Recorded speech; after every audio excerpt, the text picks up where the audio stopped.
Nosso Pai, nós pedimos que o Senhor fale pela Tua palavra nessa noite, e que o Teu Filho Jesus Cristo, o noivo da Tua igreja, seja engrandecido.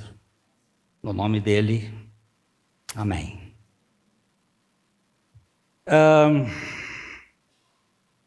Como é que eu faço para eu conhecer alguém para ser o meu parceiro, minha parceira por toda a vida? Como é que eu posso descobrir isto? Qual é a metodologia que existe para eu conhecer alguém? No dia que eu vi minha noiva, pois esposa, eu olhei para ela. Eu tinha 19 anos, ela tinha 14. Era quase pedofilia. Eu olhei para ela assim e disse: essa moça vai ser minha esposa. Eu não entendia nada de Bíblia, não sabia nada de Bíblia, mas eu sabia que havia alguma coisa da parte de Deus. Ela era linda. Eu era uma coisa das mais feias do mundo. E aí que começa a se entender o que é, como é que Deus projeta o casamento. Existe a maneira do mundo, existe a maneira de Deus. E nós, se somos filhos de Deus, nós temos que conhecer como é que Deus tem os seus princípios para realizar o casamento. Deus tem os seus princípios. Aqui na nossa comunidade nós temos, hoje ela não mora aqui, mas temos uma moça que ela ficou meio balzaquiana. Balzaquiana, você não sabe o que é, né? O Mário Rocha sabe. Vai passando o tempo de casar e não aparece ninguém para casar. E ela chegou para mim e disse: pastor, como é que eu faço para casar? Eu digo: compra uma calça. Compra uma calça do tamanho que você quer e pede a Deus para encher aquela calça com um varão.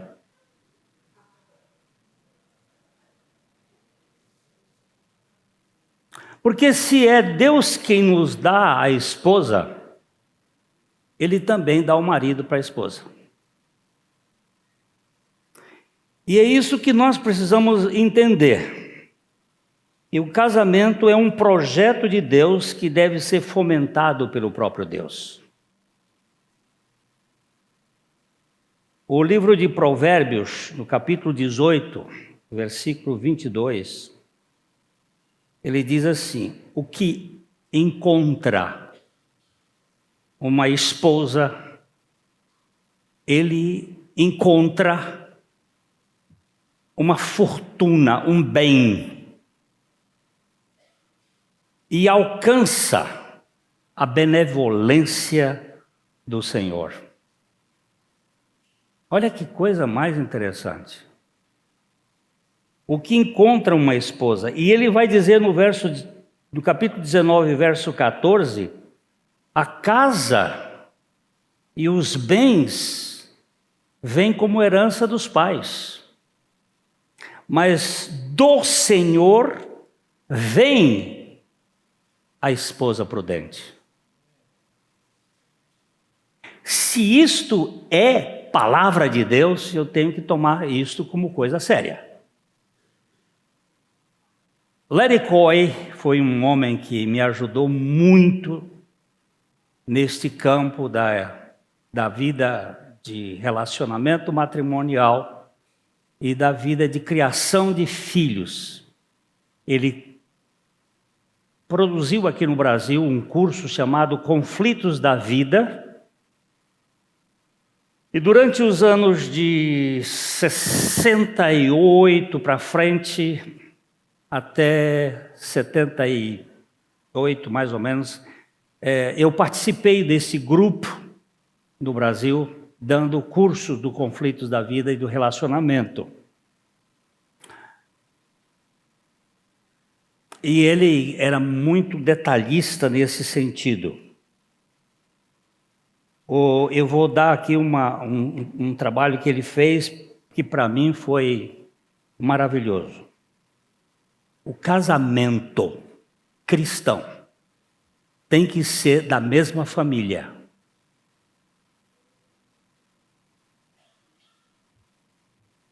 É possível que uma pessoa que creu sendo filho do diabo é possível que uma pessoa, filha do diabo, tenha se casado com uma filha de Deus, porque só tem duas possibilidades nesse mundo. Ou você é filho de Deus, ou você é filho do diabo. Isso é duro demais, mas essa é a verdade da palavra de Deus. E o filho de Deus que se casa com uma filha do diabo, o problema é o sogro. Porque o sogro do filho de Deus vai interferir neste casamento de uma maneira muito perigosa. E ele vai trazer toda a confusão para esse casamento falir e trazer uma derrota na vida do Filho de Deus.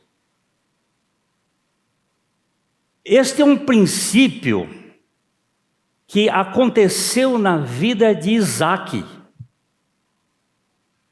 Quando Abraão já estava velho, ele disse o seguinte, ele chamou Eliezer, que era o seu empregado mais antigo, o seu servo mais antigo, que é uma figura do Espírito Santo.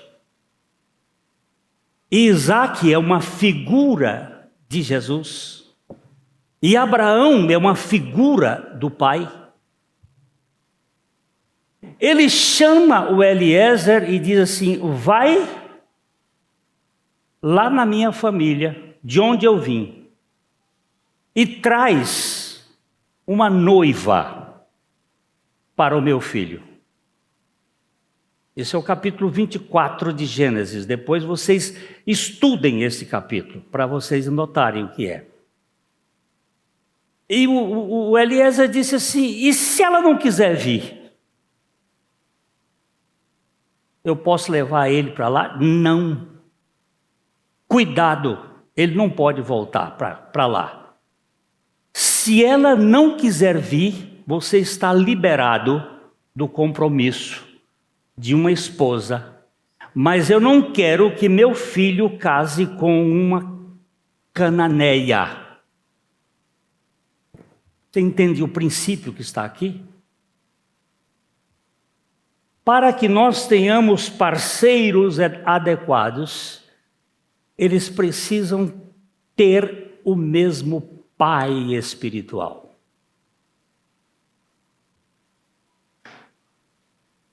Acontece muito isto. Eu me casei, eu era um ímpio dentro da igreja.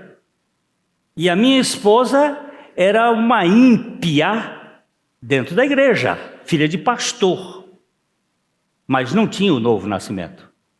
E o nosso namoro não foi um namoro como eu vou tratar isso aqui agora, de dentro para fora. Ele foi um namoro de fora para dentro. E quando o namoro é de fora para dentro, ele traz problemas no relacionamento. Nós vamos então entrar nesse aspecto, mas eu quero que você observe em Deuteronômio, no capítulo 7, os versículos de 1 a 4, quando Deus está estabelecendo o seu povo, ele diz o seguinte: quando o Senhor teu Deus te introduzir na terra a qual passas a possuir, e tiver lançado muitas nações de diante de ti, os heteus, os girgazeus, os amorreus, os cananeus, os fariseus, os heveus, os jebuseus, 7 nações mais numerosas e mais poderosas do que tu, e o Senhor teu Deus os tiver dado diante de ti para as ferir totalmente, as destruirás. Não farás com elas aliança, nem terás piedade delas, nem contrairás matrimônio com os filhos dessas nações. Não darás tuas filhas e seus filhos, nem tomarás suas filhas para teus filhos, pois elas fariam desviar teus filhos de mim, para que servissem a outros deuses, e a ira do Senhor se acenderia contra vós outros, e depressa vos destruiria. É duro? É. Mas aqui é sério. Foi a mistura dos casamentos mistos que destruíram Israel. Foi a mistura do casamento misto que acabou com a vida de Salomão. Ela é muito bonitinha. Tudo bem, ótimo. Mas nós precisamos olhar o que é bonito. É o de fora ou é o de dentro? O Larry Cohen me contou que a moça mais robusta da igreja, 1,80 m, pesando 130 quilos, se apaixonou com o homem mais bonito da igreja. Naquele tempo se dizia um Alain Delon. Alain Delon foi um artista francês que ganhava de 10-0 do Brad Pitt. Era lindo de morrer. O Larry Cohen disse assim: meu Deus, só um milagre. Eu vou deixar o lugar da Jenny aqui para mostrar como os milagres acontecem quando o casamento é feito da maneira de Deus. Eita Deus, o Senhor não quer que a gente se misture? Quero não.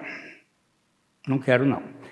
Paulo, escrevendo em 2 Coríntios, no capítulo 6, versículo 14 a 16, ele diz assim: não vos ponhais em julgo desigual com os incrédulos, porquanto que sociedade pode haver entre a justiça e a iniquidade, ou que comunhão da luz com as trevas, que harmonia entre Cristo e o maligno, que união do crente com o incrédulo, que ligação há entre o santuário de Deus e os ídolos? Porque nós somos santuário de Deus, do Deus vivente, como ele próprio disse: habitarei e andarei entre eles, serei o seu Deus, e eles serão o meu povo. Tem uma senhora aqui na nossa igreja, ela apaixonou-se por um cara, e ela disse: pastor, eu quero casar. E eu disse: como é que é o homem? Ele não é do Senhor, não. Eu digo: você sabe do preço? Sabe do preço? Ah, pastor, mas eu gosto dele. Eu digo: então, vai para frente. Eu não faço o seu casamento. Porque eu sei que você vai dar com os burros na água. E ela casou. Passado uns 10 anos, ela chegou: pastor Glênio, me perdoa. Eu digo: por quê? Aquele traste tem me feito. Eu digo: ah, minha filha, você casou com o filho do diabo?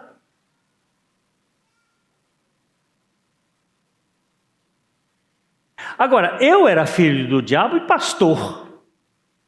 A minha esposa era filha do diabo e filha de pastor. Mas graças a Deus, porque Jesus Cristo transformou as nossas vidas. O milagre acontece. Primeiro fui eu. 10 anos depois foi minha esposa. Eu tive que conviver 10 anos com uma mulher religiosa, mas sem a vida de Cristo. E nesse caso eu não podia me separar, ela podia se separar de mim. Mas eu nela não. Porque isso está escrito em 1 Coríntios capítulo 7. O incrédulo pode se separar, o crente não. Já que você aguentou, fica frio. Mas graças a Deus que Deus teve misericórdia de mim e me deu não uma mulher nova, me deu uma nova mulher. Agora, isso está cheio na Bíblia, Malaquias, Êxodo, eu não vou citar todos os textos. Agora, como começar um casamento para durar para sempre? Tem que ser de dentro para fora. Como é que é de dentro para fora? Eu sei que esse assunto é muito melindroso e tem muita gente que não concorda com ele, mas eu fico com a Bíblia. E ela diz assim: e o vosso espírito, alma e corpo sejam conservados irrepreensíveis até a vinda de Cristo Jesus. Espírito e alma são a mesma coisa. Então coma por esse caminho, não tem problema nenhum. Agora aqui há uma diferença daquilo que o olho não viu, o ouvido não ouviu e não subiu ao coração do homem. O que o olho vê, o ouvido vê, é o físico, e o que não subiu ao coração do homem é o intelecto, é a emoção, é aquilo que Deus preparou para os que o amam. Então essa coisa aí chama-se espírito. E essa coisa espírito é por onde tem que começar o noivado. É que tem que começar o relacionamento. Como? Sentando junto para estudar a Bíblia. Sentando junto para orar. Começa de dentro para fora. Por quê? Se você começar de fora para dentro, com excitação física, com manipulação sexual, cria uma barreira entre o espírito e a alma, que vai levar o ciúme para sempre no casamento. Se ele fez isso comigo, ele vai fazer com outra. Se ela permitiu que eu fizesse isso com ele, ela vai permitir para outra. E aí começam as brigas, os embates. O casamento tem que começar primeiro espiritualmente, depois psicologicamente. O que você gosta, que eu também gosto, você gosta de música clássica? Eu gosto. Então, por aí já vamos começar. Você gosta de música de jazz? Gosto. Então vamos começar a conversar, ouvindo música, vendo filmes que sejam compatíveis ao psiquismo, para gerar o que? Amizade. A amizade entre o casal é fundamental. Gerando admiração, porque quando num casamento desaparecer a admiração, o casamento foi para o brejo. Acabou. Então, o relacionamento tem que ser espiritual, psicológico e depois a lua de mel. Vamos comer o bom físico. Se essa ordem foi invertida, pode ter certeza, pode demorar um tempo, mas eu tenho aqui já catalogado alguns casos em que não deram certo. O mundo trabalha nesse campo. Você tem que satisfazer os seus instintos. E aí nós viramos coisa. Eu vou para uma mesa e tem um belo bife, eu como o bife, eu satisfaço a minha fome, mas eu não tenho relacionamento com bife. Quando Amnon se apaixonou pela sua belíssima meia-irmã Tamar, ele ficou apaixonado, e a paixão ela é terrível, mas a paixão ela dura pouco. E ele não suportou e insistiu, até que comeu a irmã. E aqui ficou a síndrome de Amnon, que é o nojo pós-orgásmico. E isso acontece com muita frequência. Os camaradas que têm muitas relações sexuais, eles acabam tendo esse sentimento de coisificação. E não tem relacionamentos significativos. Então, como é que vamos casar? De dentro para fora. Caminhando juntos espiritualmente, desenvolvendo relacionamento espiritual, conhecendo psicologicamente os interesses. Foi isso que Jane e Paul fizeram. Jane, 1,80 m, 130 quilos. Poxa vida! O Paul, aquela figura linda. E eles começaram a conversar e a buscar as coisas espirituais. Ela apaixonada por ele, e ele não tinha nenhum interesse por ela. Nesse processo, a Jane perdeu 60 quilos.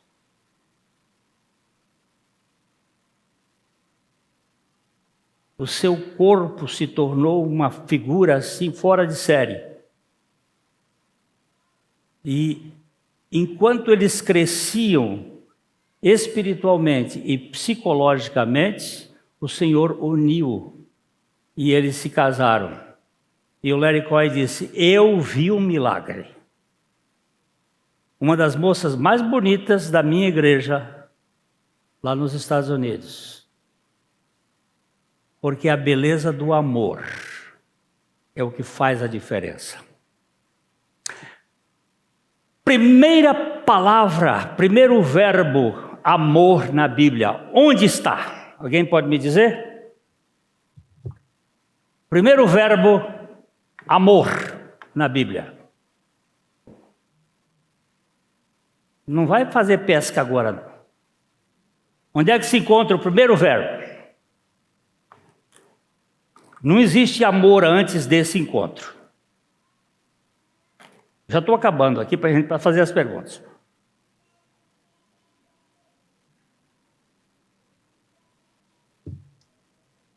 Abrão,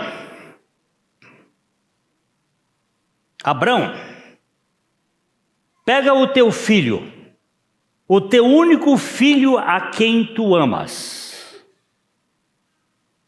e me dá em sacrifício. Essa é a lei da primeira menção.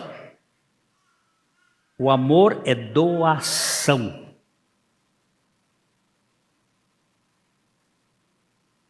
É você doar, não você usufruir, não você levar vantagem. Amor é doação. A segunda vez que aparece o verbo amar na Bíblia é Isaac. O Eliezer tinha ido buscar a noiva, procurar uma noiva para ele. Depois vocês vão ver os detalhes da Bíblia. E ele estava lá num campo. Quando ele viu a caravana se aproximando, ele levantou a cabeça e foi em direção. Sempre o homem na Bíblia é quem vai em direção. Ele foi em direção. E quando ela viu o homem se aproximando, ela pergunta ao Espírito Santo, ao servo: quem é aquele? Ele disse: é o filho do meu Senhor. Ela pegou e cobriu o seu rosto.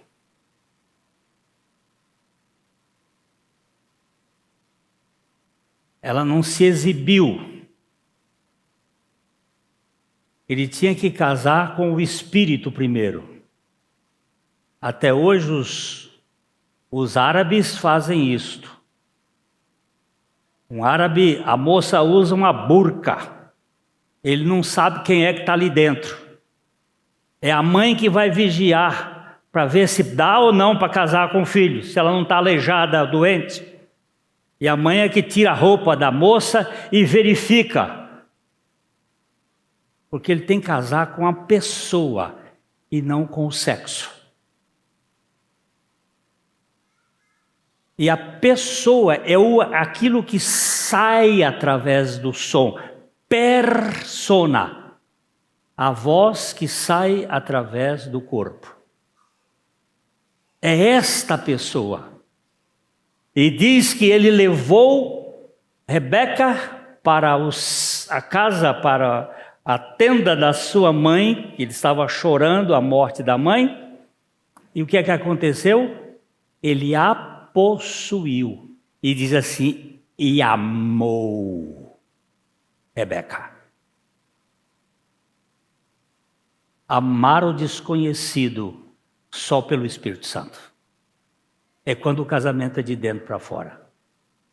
Hoje nós mudamos, e hoje até eu devo fazer um casamento agora por mês de fevereiro, e a gente vai mudar um pouco, eu não vou nem contar para vocês, mas mudar um pouco a simbologia do casamento. Porque hoje em dia, a noiva é que é o centro do casamento, mas no tempo de Jesus era o noivo que era o centro do casamento. E o noivo é tudo na tipologia de Cristo. Então, meus irmãos, nós estamos errando muito. Vai logo para o motel e dali para frente o casamento passa a ser uma luta de guerra nuclear. De egos que querem se conquistar e vencer um ao outro. Isso não funciona. Então eu vou para terminar o seguinte. Olha, só eu botei aqui. Eliezer, Abraão chama o seu servo Eliezer, que significa Deus é o socorro para a solução. É o tipo do Espírito Santo. Ele cuida, ele diz, cuidado para que meu filho não retorne à cultura do mundo. Depois ele diz, o compromisso do servo no princípio do seu Senhor. Põe a mão debaixo da minha coxa e você vai ter que fazer cumprir aquilo. E depois vem a oração do servo. Ele disse, Senhor, Deus de meu senhor Abraão, a mulher que chegar aqui e dê água para os camelos. Quantos litros bebe um camelo, pastor? O senhor já deu aqui? 120, 160 litros. Quantos camelos ele tinha? 10. 10 vezes 120, quantos litros são? 1.200. Imagina uma moça pegar 1.200 litros de água dentro de um poço e dar água para o camelo. Vê se uma dessas menininhas aqui iam fazer isso agora. Não querem nem lavar o prato da casa. Olha, o negócio é pesado. Olha como o negócio é pesado. É tudo empetecadinha, é tudo com cílios postiços, é tudo muito bonitinho. Espera aí, bolho. Opa! Como é que nós vamos fazer agora? De dentro para fora, não vai perder nada disso de fora para dentro. Não vai perder a beleza externa. Mas vamos ganhar outra dimensão. Eu acho que eu já falei aqui. Só para terminar isso aqui. Perdão.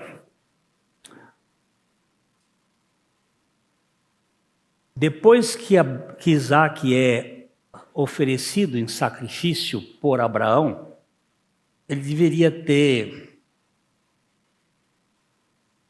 uns 23 anos, 22, 21 anos. E depois ele só aparece aos 40 para casar, depois da morte da mãe dele. Ele desaparece de cena.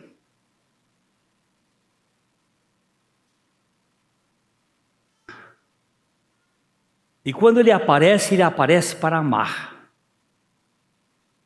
Depois que Jesus Cristo foi crucificado, ressuscitou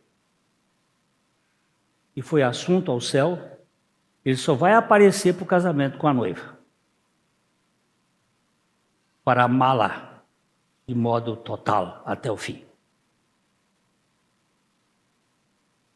Que Deus nos dê a graça de sermos sérios com as coisas de Deus. Mas eu vivo nesse mundo. Você vive nesse mundo, mas você não é desse mundo. Se você é um filho de Deus, não tem outra opção. Agora tem um bocado de pergunta aí, eu não vou ficar respondendo pergunta para ninguém. Vem cá. Vem cá vocês. Cadê vocês? Bruno, vem cá. Mário, é cota? É cota? Tem uma cota de mulher aqui. Vem cá. Escuta, gente. Não me façam de idiotas. Se você tem pergunta, faça aqui. Aqui é o lugar. Tá certo? É a hora. Então, como é que eu devo namorar? Não bota lei. É princípios. E princípios do Evangelho. A gente aprendeu agora que o namoro é cultural, né? Da nossa cultura. Então, os procedimentos também serão culturais, né? Eu gostaria de saber que o meu irmão é um exemplo, eu estava pensando em seguir também sobre fazer corte, né? Sobre não namorar no jeito que é hoje, né? Sobre a gente não beijar, não ter tanta intimidade. E eu gostaria de saber o que os senhores acham sobre isso. A gente estava conversando um pouco sobre isso na terça-feira e uma das coisas que a gente coloca, acho que está baixo aí, eu estou até tentando falar alto aqui, se tiver ruim, mas uma das coisas que a gente estava colocando é qual que é o limite? Né? E acho que essa pergunta, ela passa na cabeça de todo mundo pela cultura que nós temos. Cada país vai ter sua cultura, e a palavra fala para nós não nos amoldarmos a esse mundo, mas isso não necessariamente significa que eu não vá fazer parte da cultura do meu país. Isso não necessariamente é errado. Tá? Dito isso, voltando para a pergunta, onde é o limite? A gente sempre quer saber onde é o limite. Por quê? Por que nós queremos saber onde é o limite? Porque, muito provavelmente, a gente vai falar assim, aonde está que eu quero andar ali do ladinho dele? Qual que é o limite? Então eu posso beijar? Por quanto tempo? A que profundidade? De que forma? Como que eu vou fazer? Até onde eu vou que eu não vou pecar? Eu acredito que o pastor Glenn, ele conta uma história do... Como que chama? O que rege a carruagem do rei? O pessoal estava fazendo um teste, acho que foi você que contou, né? O cara condutor. Ele precisava, o condutor da carruagem. O rei precisava escolher um condutor para a carruagem. Como que ele fez? Vamos fazer um teste para ver quem que é o melhor condutor de carruagem do reino. Então fez a fila dos condutores de carruagem e cada um foi mostrando suas habilidades. E teve um que pegou e passou a 1 metro do barranco com a carruagem, a uma velocidade boa. Aí o pessoal falou, rapaz, esse aí é bom, olha a habilidade dele. Aí veio o próximo. O próximo falou, se o cara passou a 1 metro, eu vou passar a 50 centímetros. E assim foi, todo mundo aprimorando as habilidades para se exibir para o rei. Até que chegou um que passou o mais longe possível, devagar, quase encostando no barranco, do outro lado, não do penhasco. Aí o pessoal falou, louco, está todo mundo se exibindo aqui, mostrando as habilidades, por que você fez dessa forma? Eu falei, porque eu estou levando o rei, eu não vou ficar me arriscando. Então, até onde eu vou no namoro? Por que da pergunta? Muito provavelmente, nós estamos aí nos amoldando à nossa cultura da maneira errada. Muito provavelmente nós estamos falando assim, eu quero ver até onde eu posso no corpo. Depois eu me preocupo com o espírito e com a alma, né? do conhecer. O Alcides fez uma brincadeira, na terça-feira ele falou assim, o namoro, o beijo, alguma coisa do tipo, pode ser tipo o ferro elétrico, você liga em cima e esquenta embaixo. Então, eu creio que nós devemos ser prudentes. Nós temos que ter esse cuidado e não buscar o limite de onde até eu posso ir, mas buscar o conhecer no espírito, depois na alma. E o desfrutar do corpo, uma vez feito da maneira correta, é bênção que o Senhor preparou. Amém. E os dois vão poder desfrutar à vontade depois do casamento. Eu sei que é meio vaga a resposta, mas não tem como a gente colocar, é aqui a linha, entendeu? E tem uma outra questão. Para quem vai a glória?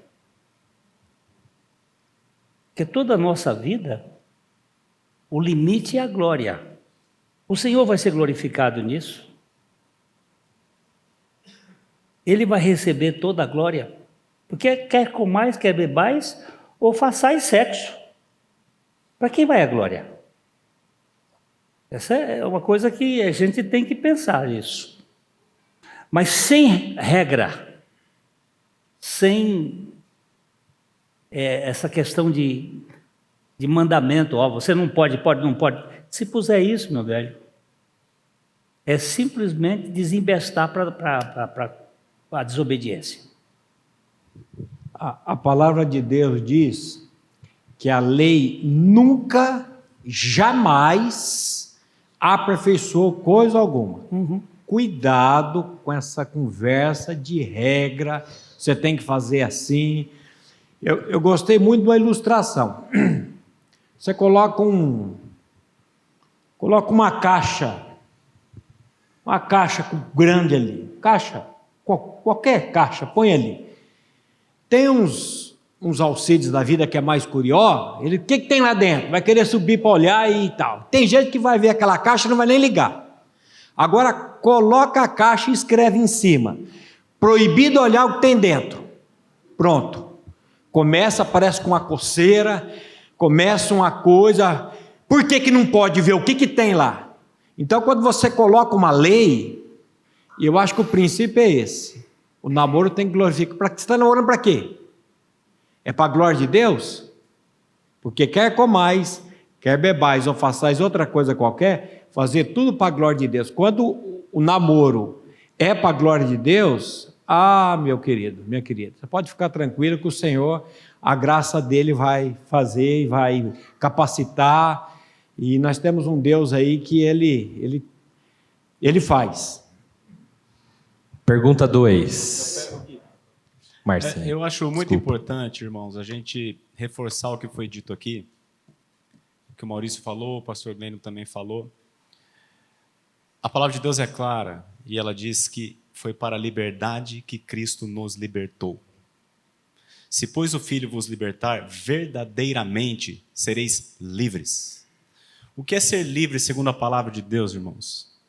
É uma transformação que acontece de dentro para fora, de modo que agora eu, pelo novo nascimento, tendo sido tornado participante da natureza divina, agora eu enxergo a lei de Deus, não como um conjunto de regras que eu preciso cumprir para ser salvo, mas eu me tornei participante dessa nova natureza, de modo que eu tenho prazer na lei do Senhor. E eu tomo as minhas decisões baseadas na glória de Deus. Isso é ser verdadeiramente livre, irmãos. É ser livre para fazer e ser livre para não fazer o que não convém. Exatamente. Isso é liberdade. A palavra de Deus, Guga, como você disse, ela não menciona o namoro, né? E o namoro é uma coisa do nosso contexto. Porém, irmãos, esse é um assunto, como a Bíblia não trata especificamente desse assunto, deve namorar, não deve namorar, ele é um assunto chamado em teologia, vou rasgar aqui, de adiáfora. É um assunto que não está tratado especificamente lá, e nesse caso, irmãos, nós vamos usar sempre a nossa liberdade junto com o nosso novo coração. Então, nós somos livres, sim, para namorar. No Senhor, para a glória de Deus. Alguns irmãos vão entender, né, como é o caso que você até acabou de citar, do João e da Amanda, a corte. Né? Outros vão entender um outro tipo. Não existe uma regra. Né? Nós vamos usar a nossa liberdade com a nossa nova consciência e nós vamos fazer tudo de acordo para a glória de Deus. O que a Bíblia é muito clara? Fornicação. Relação sexual antes do casamento é pecado. E se você cometer isso, irmão, sendo você um crente, você não vai ter alegria. Verdade. A nova criatura não tem prazer no pecado. Pode ter um prazer momentâneo, mas depois vem a tormenta da consciência. A falta de alegria, a tristeza. Então, irmãos, nós somos livres, e aí cada um de nós, com a nova consciência, conhecendo o Senhor, conhecendo a sua palavra, vai tomar a sua decisão acerca do seu próprio namoro. Né? E nesse sentido é importante que haja liberdade na igreja. Nós não devemos impor ao outro uma maneira se a Bíblia não está dizendo. Né? Não há namoro na Bíblia, mas também na Bíblia o pai e a mãe escolhiam a noiva. Não foi Abraão que mandou buscar a Rebeca? Né? E não é assim conosco. Né? E nós não estamos pecando por não fazer assim. Então nós somos de fato livres, irmãos, porque nós nascemos de novo. Porque nós recebemos novamente um novo coração. E nós temos prazer na lei do Senhor. E aí, como a regra de ouro é a que o pastor Grêmio mencionou, fazer tudo para a glória de Deus. Namoro para a glória de Deus. Né? Eu acho que essa pergunta ela vai trazer reflexão para absolutamente tudo, né? Então, posso namorar no carro? É para a glória de Deus. Posso ir no cinema? É para a glória de Deus. Então, se a gente começa a refletir acerca disso, eu acho que boa parte das perguntas que você um dia já fez, fica bem claro o que você deve fazer. Então, aquele namoro um pouco mais quente é para a glória de Deus? Não vai edificar. É de dentro para fora, não de fora para dentro. Deixa eu só contar um caso de um casal daqui, da igreja já há algum tempo. Eles viviam juntos, tendo relações. Quando eles ouviram essa questão da responsabilidade relacional com a glória de Deus, eles pararam, confessaram que estavam a expressão é se abusando, não é defraudando um ao outro, e tomaram uma posição até o casamento por mais 1 ano e meio, sem convívio sexual, com responsabilidade cristã.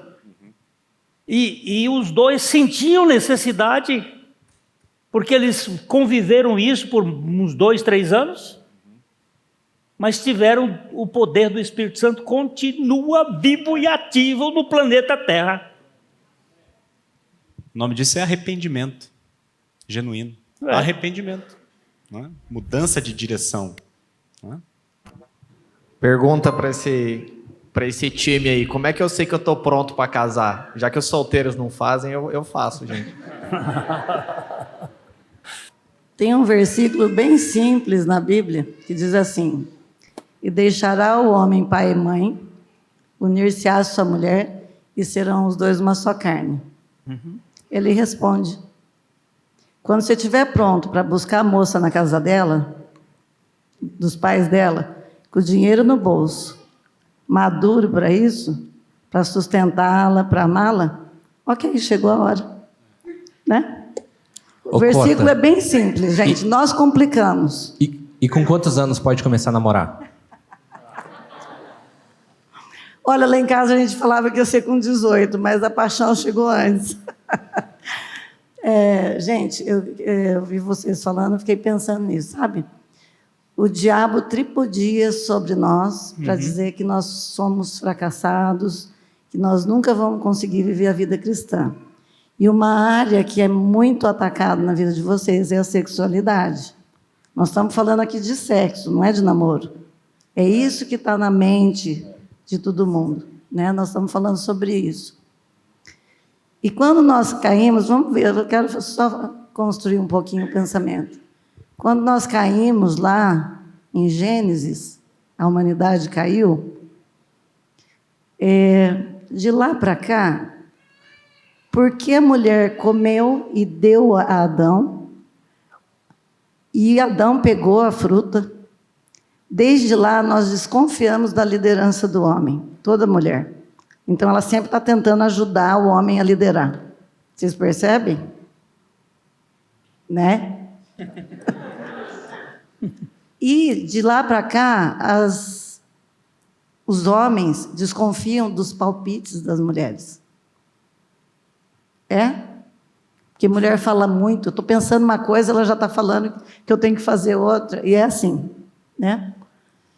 E de lá para cá, nós nos fragmentamos. Nós não somos mais inteiros sem o Senhor. Uhum. Nós somos fragmentados. Nós estamos com a mão num plugue tentando buscar energia onde? E Deus colocou em nós esse desejo sexual, que é uma baita de uma energia, para acontecer dentro do casamento. E o diabo diz na nossa mente que nós não somos capazes de ter controle sobre isso. E para isso, Deus colocou Jesus dentro de nós. Uhum. Poder dinamite, gente. É um poder do alto. Então, para você ser um bom casado, primeiro você tem que ser um bom solteiro. Então, quando um homem não consegue controlar e ter controle na relação, a mulher vai ficar desconfiada dele por um bom tempo da vida. Ok? Então, isso é muito importante, meninos. Vocês estão no controle do relacionamento. Né? Por que eu estou dizendo isso? As mulheres não têm papel? Tem também. Então, está todo mundo com medo de pôr regra. Deus pôs limites para nós. Ele colocou. Então, tá, eu já tive relação fora do casamento, está tudo perdido? Não. Não. Não está. Deus te faz limpo em Cristo Jesus. Ele te coloca de novo nos seus caminhos. Ele renova a nossa vida. Ele coloca para que Ele apareça na nossa vida. Então, quando nós pensamos que nós não temos o controle, nós não temos mesmo na nossa carne. Mas em Cristo, sim. E Ele nos comprou com o sangue dEle. Então, para quem nós queremos agradar? A nós mesmos? Nós vamos ter relação, gente. Se eu quiser agradar a mim mesma, nós vamos sair tendo relação. Mas se eu quiser agradar o meu Senhor, eu vou pensar nas minhas escolhas e eu vou ser mais parecida com Ele. Então, na verdade, não sei se vocês entendem que é um pouco para trás. Nós estamos falando para cristãos. Se eu tenho Cristo, eu tenho o poder em mim para ter controle sobre todas as coisas. Amém. E eu vou ter esse controle para viver o que Ele me propôs viver no casamento. Não sei se vocês entendem. Porque se eu não fizer isso, eu não vou viver plenamente isso. Então eu tenho que fazer escolhas. Assim como é para comer. Ah, eu não vou comer isso, né? Vocês viram que a gente engordou, né? Então nós estamos fazendo regime. Então, nós temos que fazer escolhas de coisas simples. Mas isso significa disciplina. O pastor Glênio começou sobre disciplina aqui na igreja. Algumas coisas têm a ver com a palavra, mas algumas coisas têm a ver com as nossas decisões dentro da palavra. Ele está falando sobre disciplina que vem de fora, né? Por enquanto. Mas a nossa disciplina com o Senhor, olha, eu tenho desejo, tenho vontade, eu preciso gastar dinheiro. Tudo isso, gente, tem a ver com o ser íntegro em Cristo e querer agradá-lo. Amar ele acima de qualquer coisa, acima do meu desejo. Então, às vezes a gente complica. Esse versículo, deixa pai e mãe, unir-se à sua mulher, ele é tão simples, mas ele é tão inteiro. Você está pronto para ir lá na casa da moça buscá-la? E fazê-la feliz, e protegê-la, e cuidar. E aí, sim, vamos para a galera. Sexo, né? Que todo mundo quer. E é muito bom. Mas, primeiro, seja um bom celibatário. A Bíblia, celibato, gente, é ser inteiro. Então, primeiro eu tenho que ser um bom celibatário, um bom inteiro, para depois me unir a alguém, né? Não vou falar mais, tá? Viu como que é convidar a mulher? Deixando a deixa aqui com a Cota, a gente aprendeu no curso de casais, inclusive foi vocês que ensinaram, eu posso deixar o meu pai emocionalmente, geograficamente, financeiramente, é os três deixar. Porque se a minha filha quiser casar amanhã e quiser morar lá na minha casa, ela não vai morar lá, não. Quem que é esse carcará sanguinolento que quer tirar minha filha de casa, que não tem uma casa para arrumar para ela? Não vai tirar. Então, pai... Escuta bem. Tem pai aqui, né? Pai bancar namoro de filho? Off-course, meu irmão. Larga a mão disso. O teu filho não trabalha, não tem dinheiro, você vai bancar namoro de filho?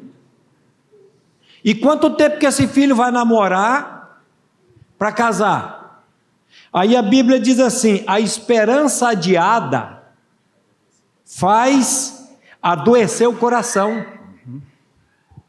Porque hoje eu vejo a juventude querendo ter carro, querendo ter casa, querendo ter tudo para depois casar. Vai casar quando?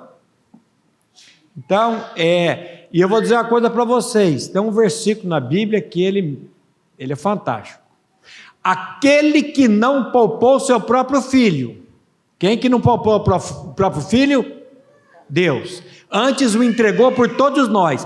Não nos dará, juntamente com ele, todas as coisas? Espera lá. Se Deus deu o filho dele para salvar você, será que você realmente é um redimido, um salvo? Se ele me deu o filho, ele não vai me dar uma condição, um trabalho? Gente, deixa a incredulidade do lado e vamos diante de Deus. Boa noite. Primeiro eu quero falar que eu fui convencido por duas coisas, espero que os meus irmãos também e que as meninas também, que nós não podemos julgar a aparência em si assim, para se relacionar com a pessoa. Tudo bem que tem que ter um aspecto físico, né, que te desperta alguma coisa, mas é algo mais interno. Então eu preciso ser convencido por isso e colocar em prática isso, e que os meus irmãos também venham fazer isso. A outra coisa que eu fui convencido é que o homem ele precisa chegar na mulher, e às vezes eu particularmente, Estevão, tenho uma dificuldade, né? Então também convencido por isso, preciso botar em prática isso.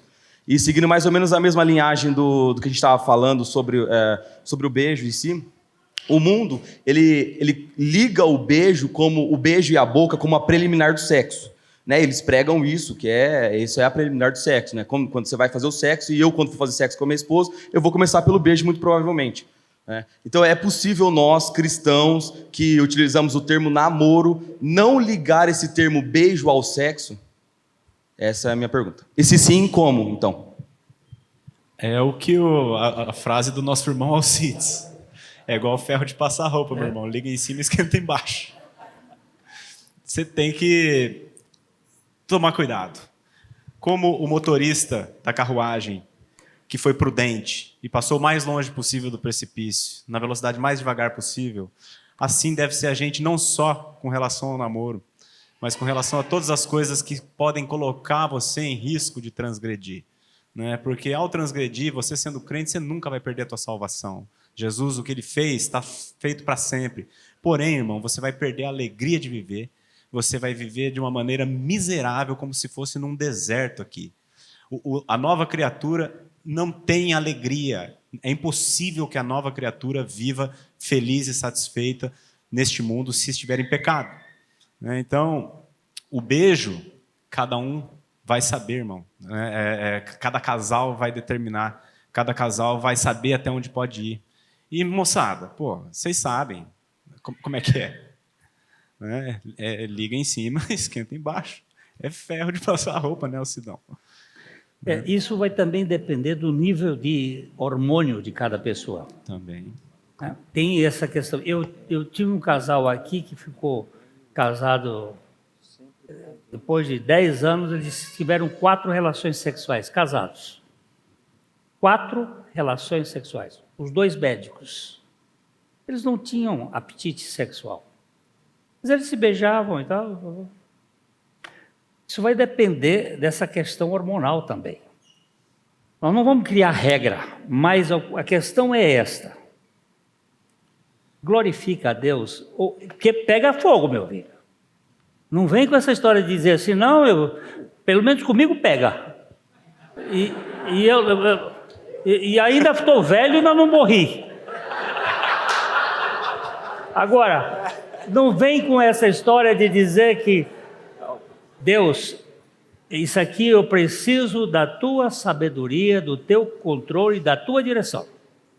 Não botando regra para você, não faz isso.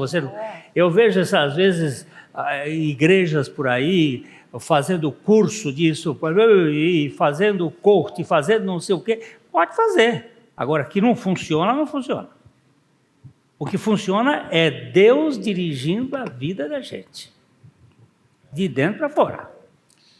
E Jesus, quando explicou aos fariseus, quando eles estavam interpretando errado as Escrituras, no Sermão do Monte, ele coloca que o externo é uma consequência daquilo que a gente está pensando. Então, você odiou o seu irmão, você o matou. Então, a questão hormonal, com certeza, e a intenção. Volta para aquela primeira. É para a glória de Deus? Não é para a glória de Deus? Qual que é a minha intenção? Porque eu posso dar um beijo na bochecha da minha mãe e não vai ser igual eu dar um beijo na bochecha da minha esposa. Entende? Então, a questão de... O pastor Glenn falou, vai colocar uma regra, até aqui, vai até... Isso não funciona. Qual que é a intenção do coração? E é para a glória de Deus que eu faço as coisas? Só voltar em 2... O Maurício ele falou 2 coisas, eu só queria reforçar do que a Cota tinha dito, do deixar pai e mãe. Deixar a casa, deixar emocionalmente e deixar financeiramente. Mas a gente, hoje, glória a Deus, tem uma pluralidade de cultura aqui dentro da igreja. E uma pluralidade de condição financeira. Então não adianta você olhar e falar, nossa, mas tal pessoa vem de uma família tal, enquanto eu não tiver o que aquele cara tem, eu não caso. Não é assim. Cada um tem a sua realidade. Precisa ser independente nessas 3 áreas, mas cada um dentro da sua própria realidade. E outra coisa que o Maurício também falou, eu queria reforçar, quando nós estamos num relacionamento e isso passa do limite e esse relacionamento acaba, aí a gente encontra outra pessoa, a gente leva isso. Então, assim, não faça. A gente leva isso. E quando a gente fala não faça, porque não levar isso para outro relacionamento tira muita coisa da frente. Mas, se você está nesse ponto onde você já fez e já chegou e está levando essa bagagem, Deus faz novas todas as coisas, inclusive o relacionamento. Então, dos 2 lados, de você que fez e se arrepende, e do outro lado, que sabe o que aconteceu, mas em Cristo tem a condição de perdoar tudo. Porque se o Senhor perdoou e fez novas todas as coisas, nós, como cristãos, falamos amém. Se o Senhor o fez, amém. Irmãos, é muito importante a gente lembrar que o nosso Deus é um Deus de deleite. Deus não é contra o prazer. Deus criou o prazer. Deus nos criou para nós termos prazer nele. E por meio das coisas que ele fez para o nosso aprazimento, a Bíblia diz. Então, a relação sexual é uma dádiva de Deus para nós. Ele criou isso, irmãos. Ele criou isso. Mas para viver dentro do casamento. Toda vez que nós extrapolarmos essa bênção que ele nos deu, nós vamos trazer sérios problemas para a nossa vida, irmãos. O pastor Glênio mencionou aqui um casal que ficou 4 relações em 10 anos. Muito provavelmente, não sei quem é o casal, mas muito provavelmente, meus irmãos, esse casal tinha vida sexual ativa antes do casamento. Aquilo que o pastor Glênio disse durante a palavra, da importância de conhecer primeiro espiritualmente, depois a alma da pessoa e, por fim, o corpo, isso é fundamental. Porque quando você inverte a ordem disso, você inverte tudo. E não pense você que você não vai ter consequências. Você vai ter consequências por muitos anos até o Senhor tratar. Então, vamos viver dentro daquilo que Deus desenhou para nós, irmãos. E aí é deleite puro. Deus nos criou para isso. E no coração dele, ele criou o sexo, irmãos. E lembra, o texto que a Cota citou, ele é fundamental, o texto de Gênesis. Se os irmãos lembrarem da narrativa, o Adão, quando ainda não tinha pecado, ele foi colocado num sono profundo. E Deus tira uma costela, lembram do texto, irmãos? Tira uma costela do Adão, da costela ele faz a mulher e traz para o Adão. E quando ele recebe, a primeira menção de uma fala humana na Bíblia é Adão falando: essa afinal é osso dos... É uma poesia, ele está falando poesia ali. Né? Imagina a Eva feita pela mão de Deus. Eu falo, já veio desembrulhada ainda. Né? Então ele viu aquela... Depois de ele ter visto todos aqueles bichos lá, todo mundo com o seu parzinho, só ele que não. Aí o Senhor fez com as próprias mãos a Eva e trouxe, tá aqui, é tua. E aí ele fala poesia. Né? Mas eu quero chamar a atenção dos irmãos é o seguinte: os irmãos lembram que tiraram da costela do Adão. E a gente já ouviu, você já ouviu com certeza em cerimônias de casamento ou em poemas, dizendo que Deus tirou a costela, tirou do lado do Adão, não tirou da cabeça, que não era para ele mandar nela, também não tirou do pé. Não, do pé para não mandar, da cabeça para não governar ele. Para não governar, e aí tirou do lado porque é para ser companheira. Vocês já ouviram essa? Né? Irmãos, é muito bonito. Inclusive o Matthew Henry defende essa visão poética, né? Mas, irmãos, não era esse o propósito de ter tirado do lado. Não. O propósito de Deus a ter formado a Eva da costela de Adão, irmãos, é que Adão é uma figura de Cristo. Adão, ainda sem pecado, foi colocado num sono profundo. E daquele sono profundo, de um ferimento que Deus faz em Adão, ele tira a Eva e traz para ele. Semelhantemente, irmãos, o nosso Senhor Jesus Cristo, sem pecado, ele foi colocado não num sono profundo, mas foi colocado na morte. E você vai lembrar que quando ele estava na cruz, ele foi ferido exatamente aqui.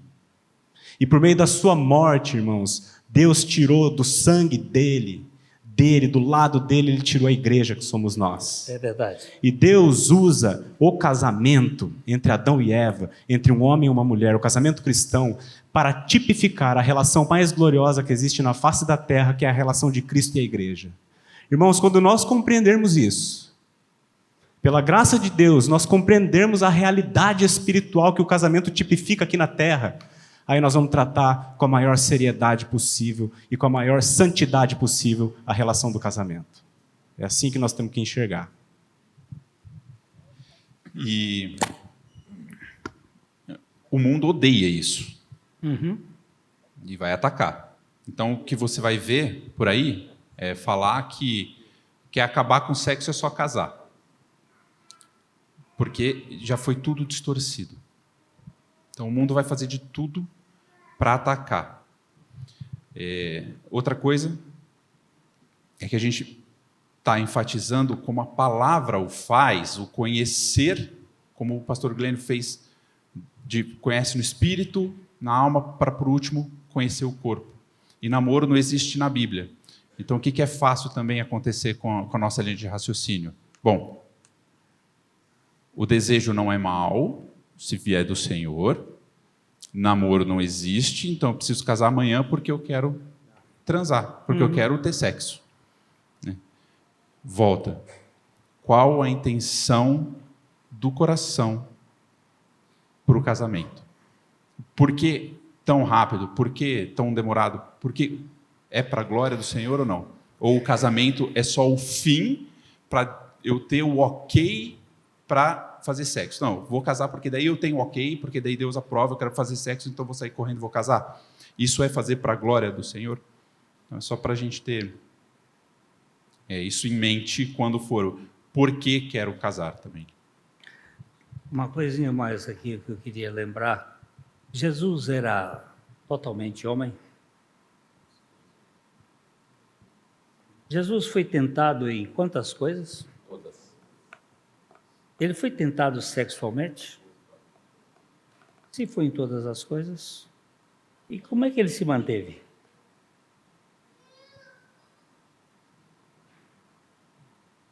Como é que ele se manteve? Ele disse, eu nada faço por mim mesmo. Mas tudo quanto o Pai faz, eu faço. Tudo quanto Ele diz, eu falo. Ele tinha uma dependência do Pai, que era muito profunda. Eu não creio que esta autopunição ou esse sistema do flagelo do corpo, do gnosticismo, de você tentar se mortificação física, né? Isso não é saudável, isso é doentio. E eu tenho que me apresentar a Deus com a minha natureza caída e saber que Ele, que suportou todas as coisas, pode me socorrer nos momentos oportunos, né? Outra coisa, só para lembrar, a nossa irmã Sara, ela nunca teve filho.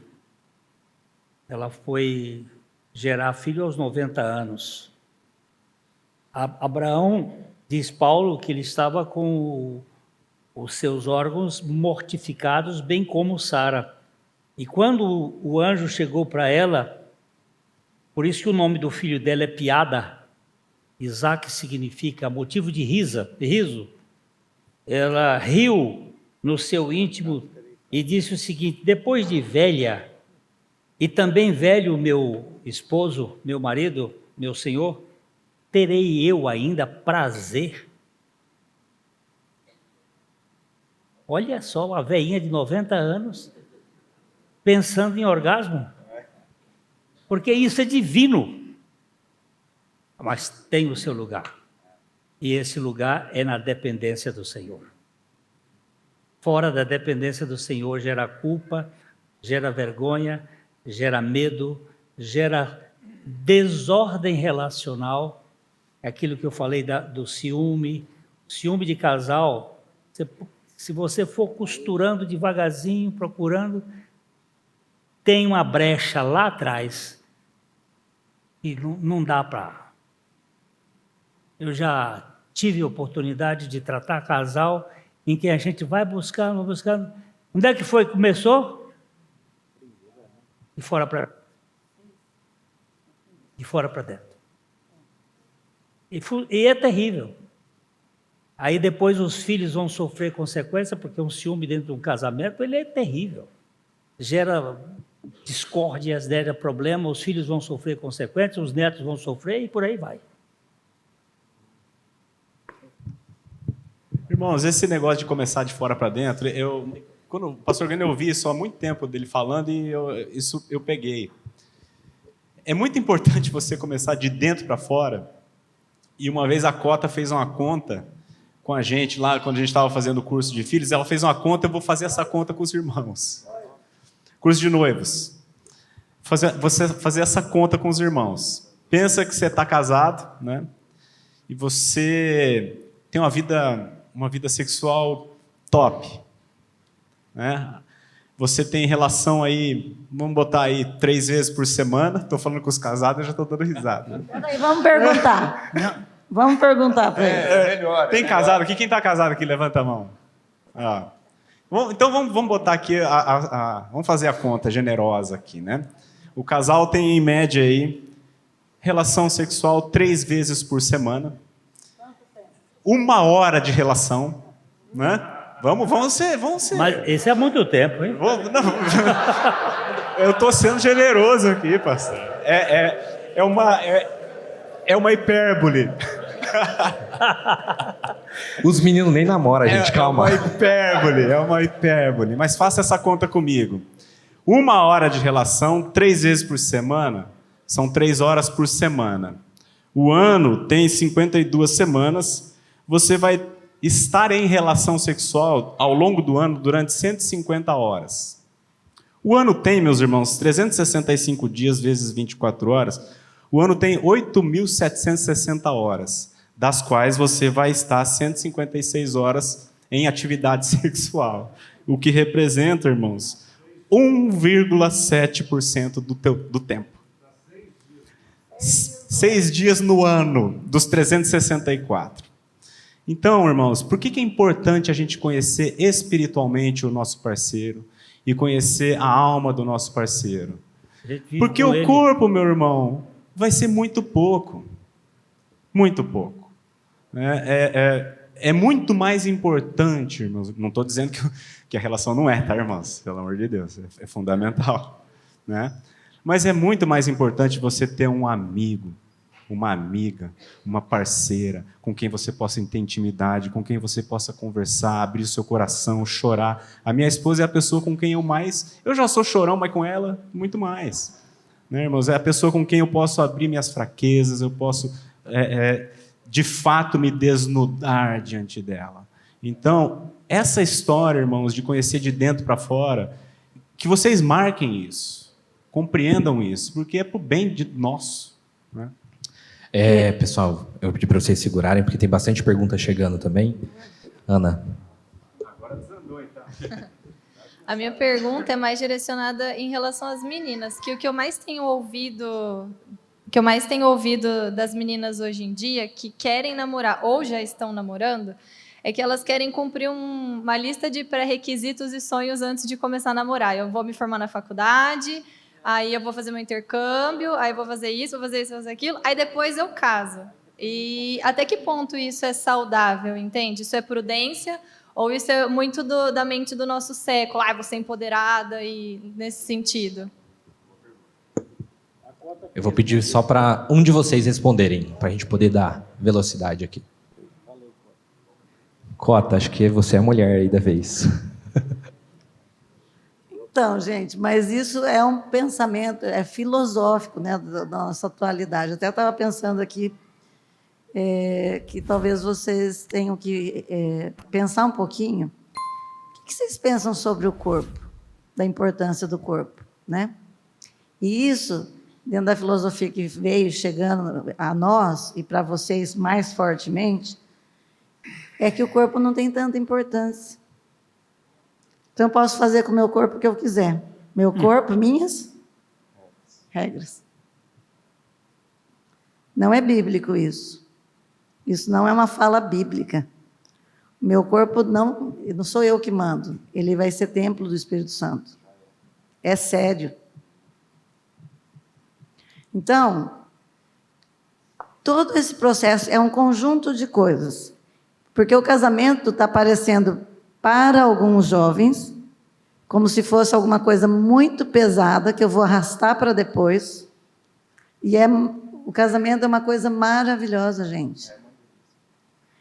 Quando eu temo que vocês não compreendam essa metáfora de Cristo e a igreja, e nós, casamento, eu e o Marinho, somos um símbolo de Cristo e a igreja. Dói no pai quando um casamento acaba.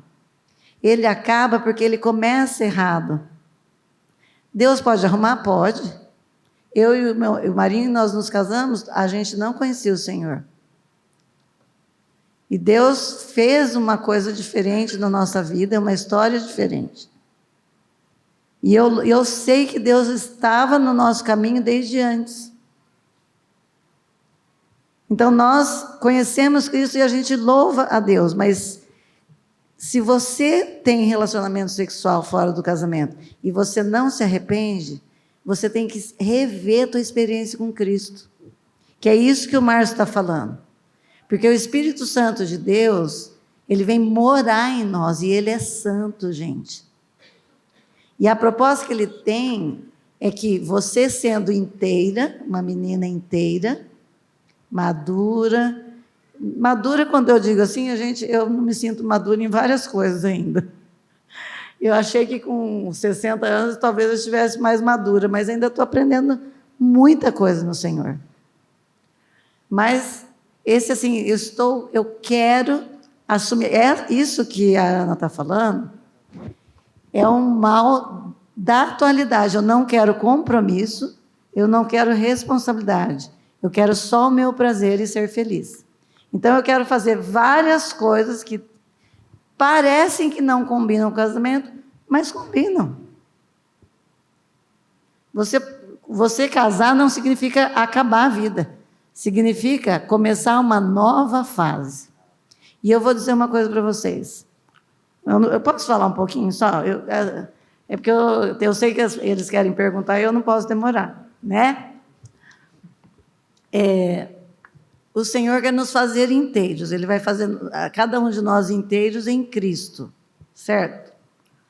Então, nesse processo que a gente pode chamar, que na Bíblia chama de santificação, não é? Cristo está trabalhando conosco, fazendo a cada um de nós a imagem e semelhança dele. Então, se eu encontro alguém que está nesse mesmo processo, nós vamos ser companheiros juntos. Sabe o que significa ser companheiro? Comer pão junto, o pão da vida. Nós vamos comer o pão da vida juntos, que é Cristo. Então, se eu não estiver inteiro, eu vou ter uma relação doente. Vocês entendem? Uma relação doente não vai, gente. Então, ou a pessoa só quer sexo, ou quer a emoção do outro, ou quer ter o outro no controle. Nós vemos isso no namoro já. Então, se eu tivesse um conselho para dar para a jovem, é assim, ó. Primeiro, né? Não se coloque em julgo desigual. Segundo, casem com uma pessoa que é ensinável, flexível e que seja teu amigo.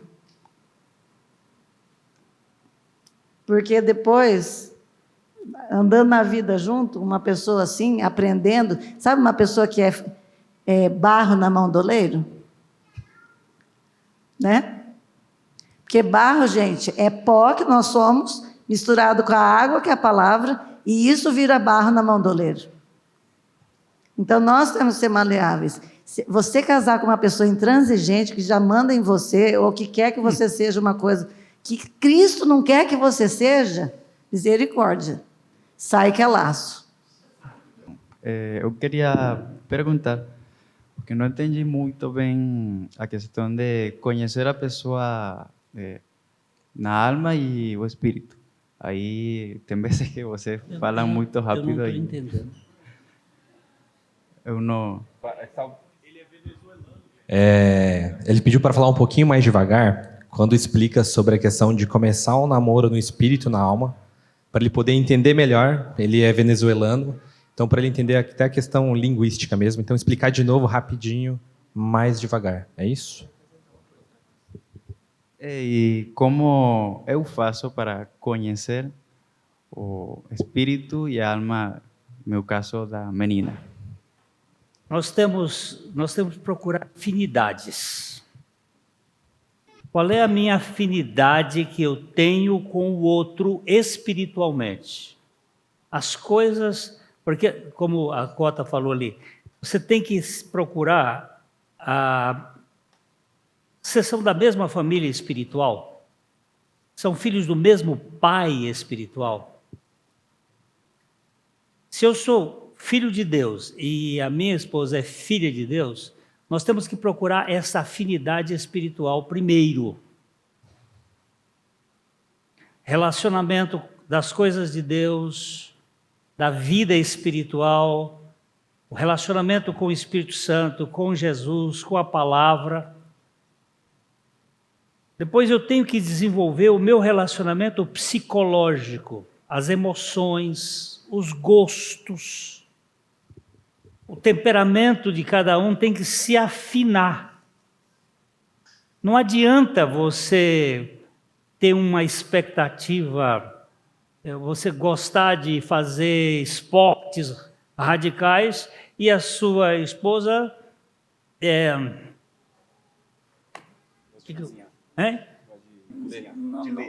não gosta de nada disso. Vocês vão, vai faltar uma coisinha de ligação ali.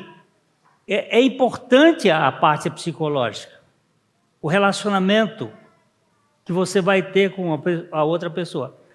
E, finalmente, o Ish e a Ishar, que são as duas palavras hebraicas, que é a cavada e o pontiagudo se encaixando.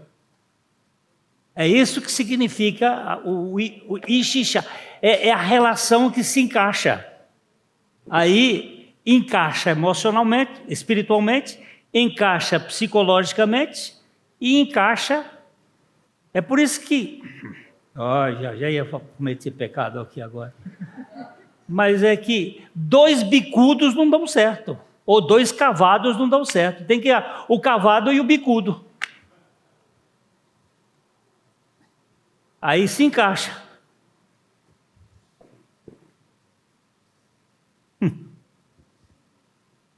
Não sei se você entendeu. Entendeu? Ô, pastor, como é que funciona a paquera cristã dentro da igreja? Paquera? É.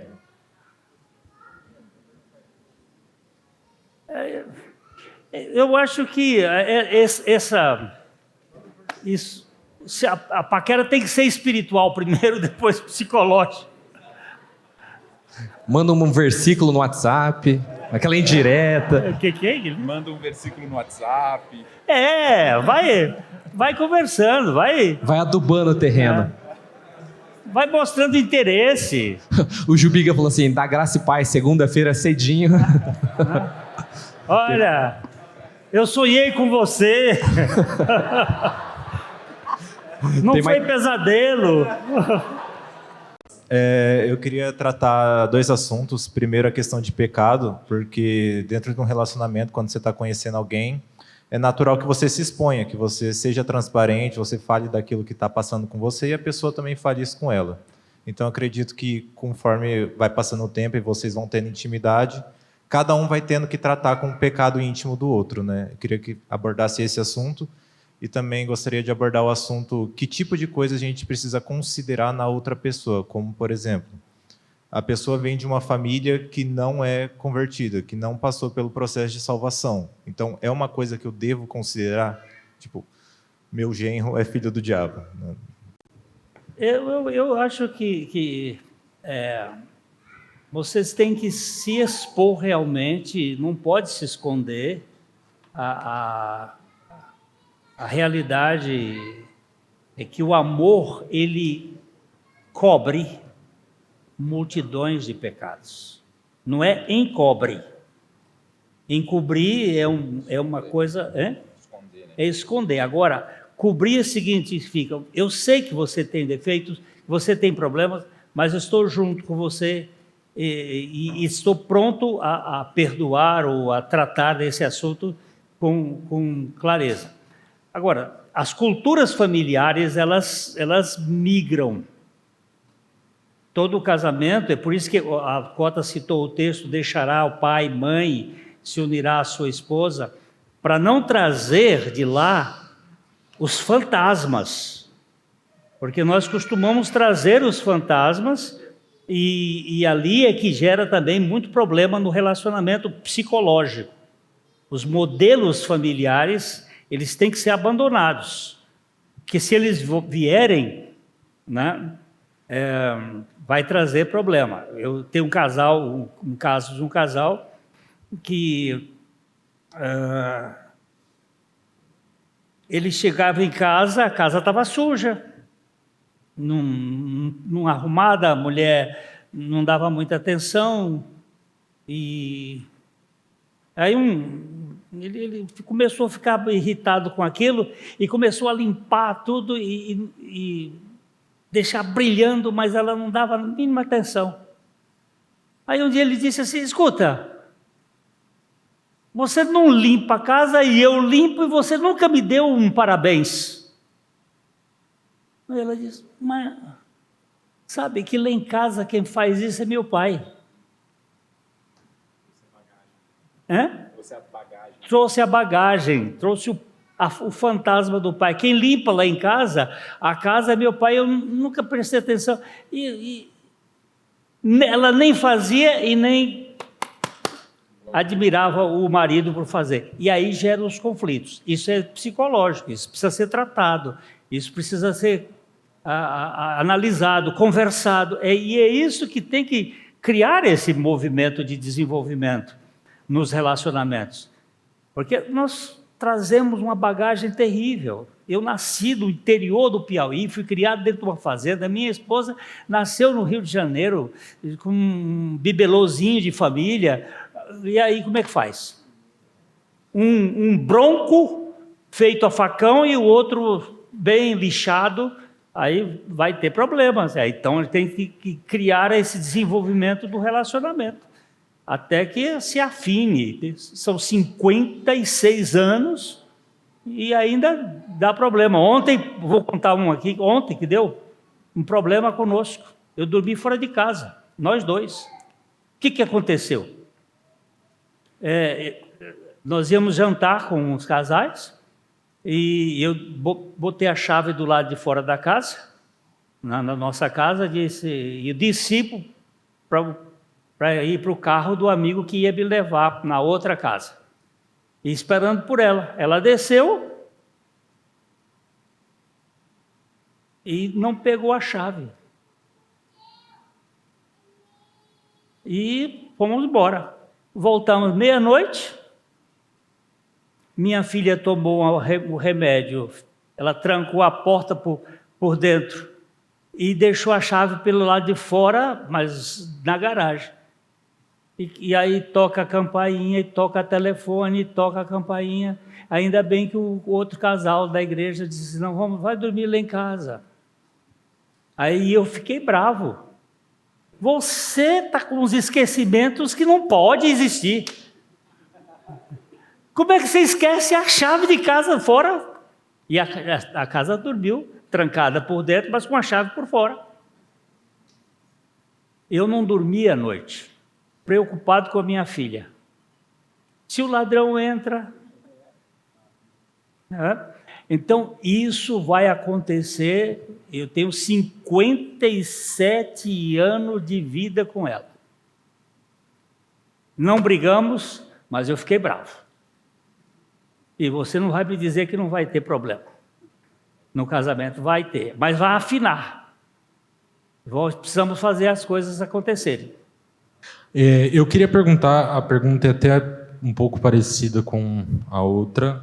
Como homem e de maneira cristã, a gente tem que lidar com a personalidade um do outro, e como, sendo homem, isso vai influenciar no fato de eu ter que ser sacerdote na minha casa, sacerdote da minha esposa e dos meus filhos. Quem é que vai responder? Deixa eu incluir mais uma parte aqui. Mário Rocha. No namoro, eu exerço sacerdócio sobre minha namorada? Quando a gente conversou lá nos Arautos sobre esse bate-papo que a gente ia ter aqui, nós chegamos a uma conclusão que não existe receita de bolo, né? Não tem como a gente chegar aqui e dar para vocês os 10 mandamentos do namoro ou do relacionamento. Algumas coisas são inegociáveis do ponto de vista da palavra de Deus, né? a começar pelo deixar pai e mãe, que já dá um bom gatilho para o homem saber os seus compromissos e as suas responsabilidades diante do relacionamento com uma futura noiva, enfim, ou namorada que seja. Eu queria fazer duas coisas aqui. Pegando um gancho daquilo que o Maurício falou, já se colocou na posição de pai da moça, né, pai da namorada. Se a gente for pensar em honra, né, como que a palavra de Deus diz para a gente honrar pai e mãe? Eu me lembro de uma vez que o Barba, eu tenho 3 filhos homens, o Barba tem 2 filhas mulheres. E o Barba, uma vez, ele disse que falou para um carcará sanguinolento desse aí, que chegou para querer namorar a filha dele, ele falou assim: a minha filha é uma preciosidade do Senhor, é um presente de Deus para mim, que eu tenho cuidado dela do jeito que o Senhor tem me capacitado para cuidar dela. E eu estou te entregando para você conhecê-la. Se você casar com ela, ok. Se você não casar, eu espero que você me devolva da mesma forma que eu estou te entregando. Aquilo me chamou muito a atenção. O cuidado que nós devemos ter com o namoro, com o relacionamento, com as moças. Aqui tem muitos jovens, homens que têm irmãs. E quando você tem uma irmã, você não gostaria que acontecesse que algum outro rapaz fizesse com a sua irmã aquilo que talvez está na sua cabeça de você fazer com a sua namorada, a futura esposa, enfim, né? Mas esse compromisso de homem, que eu queria dizer para vocês também, é que, às vezes no relacionamento, o namoro começa com um beijo e começa a esquentar e começa a vencer alguns limites.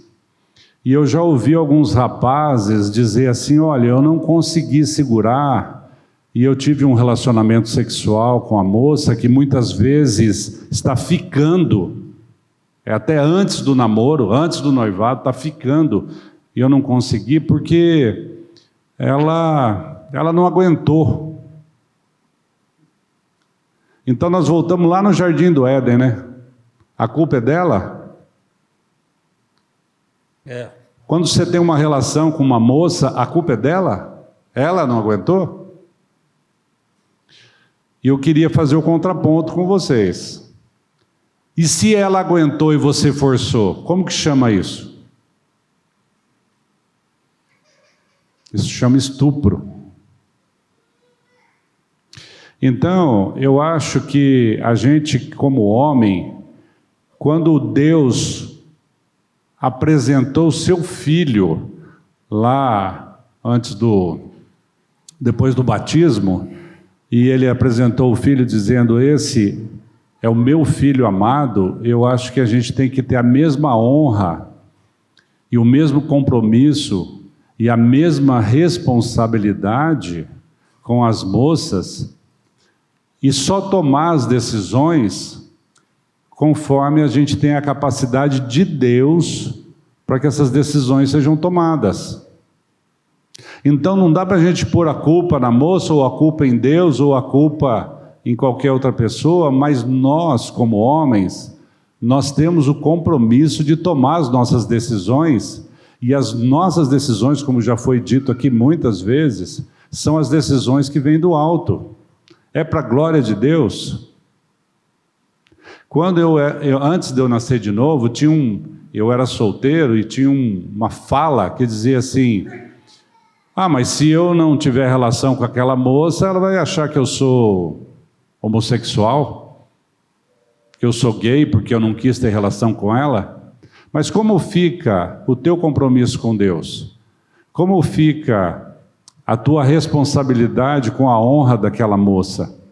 Como que você, se esse relacionamento não der certo, como que você vai olhar nos olhos dela amanhã e saber que você já teve uma relação sexual com ela? Nós temos um caso aqui na nossa comunidade de um irmão que ele se divorciou e depois ele começou a ter relações sexuais cada dia com uma moça, que está totalmente errado, mas o que chamou a atenção dele, biblicamente, foi que a palavra de Deus diz que quando há uma conjunção carnal com uma prostituta, você se torna um com ela. Então, a relação sexual é o significado de um casamento. O que aconteceu com Isaac, quando foi apresentado a Rebeca para ele? Ele foi e teve uma relação sexual ali, consumou o casamento. Então, fala não e assumir o compromisso de não ter relação sexual antes do casamento, em obediência à palavra de Deus, e isso é ser homem. Isso é tomar a decisão certa, isso é tomar atitude. É isso que eu penso. Não sei se... E o Isaac foi um dos poucos patriarcas que só teve uma mulher. Porque ele é um modelo de Cristo. E existe essa responsabilidade do namorado, o homem, na espécie sacerdotal, de ter que instruir sua namorada, corrigi-la na palavra, ou isso é função do pai dela ainda? Como que vocês veem isso? Se houver um relacionamento de significado, ele pode, não como um déspota, mas como um irmão. Ele tem a função de orientar e de chamar a atenção, e bem como ela também tem a condição de poder ajudá-lo nos seus aspectos mais fora do propósito de Deus. Pelo que eu entendi, a pergunta é se ele exerce o sacerdócio sobre ela, ou tipo, ele está namorando. A pergunta é, ela está debaixo do namorado ou debaixo dos pais? Isso. Né? A palavra fala, deixe o pai e a mãe para unir-se a sua mulher e tornar uma só carne. Então, como irmão, como o pastor Glenn falou, ali tem as duas vias, ótimo, beleza. Mas ela não deixou o pai e mãe, então ela está debaixo do pai e da mãe. Qual que é a opinião de vocês em relação a um namoro com alguém que tem uma cosmovisão diferente? Aí a pessoa colocou, entre aspas, um esquerdista cristão, por exemplo. A questão de afinidade, né?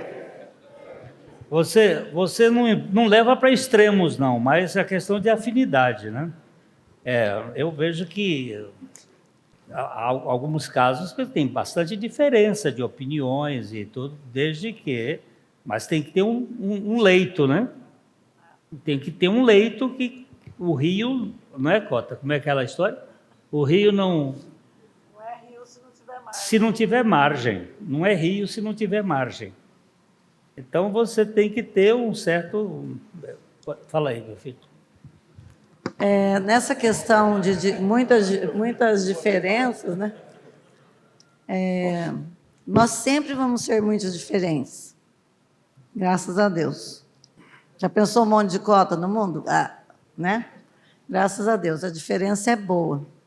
A forma como se resolve as diferenças e que diferenças são, se elas aproximam de Jesus ou não, é que faz a diferença, né? Então, por exemplo, se é uma pessoa esquerdista ela pode estar pensando, nós temos que ouvir a pessoa. Isso é respeito. Porque às vezes a gente já tem o nosso conceito do que tudo que a outra pensa, e quando ela abre a boca, você fala, gente, ela tá... não é isso, né? Mas ela pensa daquela forma. Então a gente sempre precisa ouvir, mas eu volto na mesma coisa. Como é seu nome? Eliú.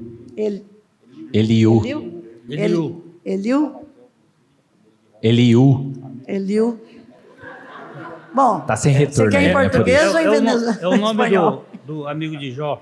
O único amigo que prestava do Jó. Eu quero a resposta em espanhol, Cota. Espanhol.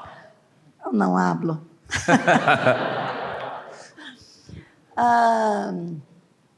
Pensando em tudo isso, por exemplo, ok, vamos pensar assim. Um casalzinho começou a namorar. Os dois supostamente cristãos vão se conhecer. Vão começar a conversar. De preferência em locais públicos. Não precisa ter relacionamento físico, gente. Hoje, sinceramente, eu penso que se a gente for maduro espiritualmente, a gente pode conversar uma fase boa, até ver se realmente vai namorar. Então, dá para conversar, conhecer a pessoa. Se a menina se submete espiritualmente a coisas que ela ainda não entende, se o rapaz se submete ao Senhor. Então, que nem o pastor Glenn falou, é óbvio que se ela é casada, ela está debaixo do sacerdócio do pai. Mas aquele moço que ela está namorando, que vai ser o futuro sacerdote, que vai conduzi-la ou conversar com ela espiritualmente, né, o companheiro, como ela se comporta com isso e vice-versa. Então, vamos imaginar que você começa a namorar um moço que é mais bebê na fé que você. Não pode acontecer? Ou, ao contrário. Mas que aí a pessoa tem convicção, que ama o Senhor e tal. Gente, não vai casar por causa disso? Só que vai ter alguns problemas. E, às vezes, a pessoa é tão sincera com o Senhor que ela cresce em galopes. Eu já vi isso, gente.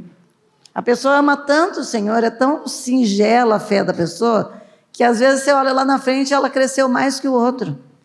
Então, isso é só o Senhor que sabe ver. O que a gente deve ver o que eu volto a falar para vocês, é a facilidade de conversações, de mudança, a vulnerabilidade da pessoa. A pessoa é aberta, ela fala o que ela pensa, ela esconde o que ela sente, ela esconde o que ela é. Para as pessoas, como ela lida com as pessoas, como ela resolve conflito, tudo isso é muito importante. Ok, ela não sabe resolver conflito, mas ela quer aprender? Porque ficar com alguém que não quer mudança, o nosso Deus, ele fala sobre isso. O nosso culto é racional, gente, não é corporal. A gente entrega o nosso corpo como sacrifício vivo, mas o nosso culto é racional. A última mesmo agora. Depois, se vocês acharem que é válido, a gente pode ter outros momentos, tá? Aí vocês procurem a gente, conversem, falam, gente, vamos repetir, e a gente traz a turma aqui de novo, vocês mandam as perguntas para nós de forma antecipada, e a gente faz mais um momento como esse. Foi uma coincidência eu estar de camiseta vermelha e fazer aquela pergunta, tá? Só para que fique claro, é uma coincidência, não tem nada a ver. E principalmente essa pergunta é relacionada quando a menina tem uma condição financeira melhor e o menino é mais simples, financeiramente falando. E aí, muitas vezes, os meninos ficam naquele dilema de é muita areia para o meu caminhãozinho, não vou conseguir dar a vida de princesa que o pai dela dá. Então, nem vou tentar mandar graça e paz para ela. O que vocês pensam disso? Eu acho que se isso for um impedimento para o relacionamento, está faltando fé. Se o senhor não for suficiente para resolver esse problema, não namore. Boa. Então, eu vou contar só um caso. Pode contar, pastor. Essa moça veio estudar aqui em Londrina, uma moça daqui do estado de São Paulo, família muito rica, e ela começou a namorar um rapaz que era simples e era escuro, era afrodescendente. O pai virou um bicho. Preconceituoso, brabo e prepotente, rico. Ela disse, eu vou casar de qualquer jeito. Eu digo, de qualquer jeito? Não, senhora. Você vai casar de acordo com o Senhor dá a condição para você casar. E ela disse, mas meu pai não sabe de nada. Eu digo, mas o Senhor sabe de tudo. E você vai chegar para o seu pai, e já estavam de mal, não falavam um com o outro já, e ela tocando o casamento para frente. Aí ela chegou um dia e disse assim, pai, eu queria dizer um negócio para você. Ele disse, eu não quero conversa com você. Por favor, não fale comigo. Ele disse, tudo bem, mas eu preciso falar com o senhor. Ela disse, se retira. Nem olhava para ela, ela disse, pai, eu só quero dizer para você, não vou me casar com o fulano, porque eu quero obedecer a palavra de Deus. E a palavra de Deus disse, filhos, sede obediente aos vossos pais. Se não for da sua vontade, pai, eu não me caso. Ele virou e disse assim, quer dizer que você vai botar a culpa nesse casamento em mim? Toca o andor para frente. Pode ir para frente e fazer esse casamento. E eu fiz o casamento deles. E no final da vida, aquele rapaz pobre, aquele rapaz negro, era o arrimo do pai. Ele teve um AVC e ele cuidava dele, levando para a fazenda, e fazendo, e fazendo. Então, esse negócio não existe, porque existe um Deus que muda as histórias. Esse Deus é que eu creio.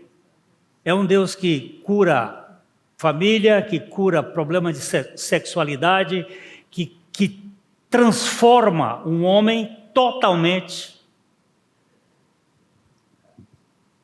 Esse Deus eu creio. Eu conto mais uma história e pronto. Eu estou lá em Visconde do Rio Branco, Minas Gerais, num almoço. E o pastor disse assim, está vendo aquele moço ali? Aquele moço era como é que chama? Drag queen? Drag queen? É. Ele era um drag queen. E ele usava silicônio nos seios, no traseiro. Ele ouviu uma pregação que dizia assim, uma pregação do pastor Abuchaim, que dizia assim, eu nunca vi um homossexual salvo. Não porque Deus não possa salvar, mas porque eles amam demais o pecado. E esse rapaz entalou com essa pregação.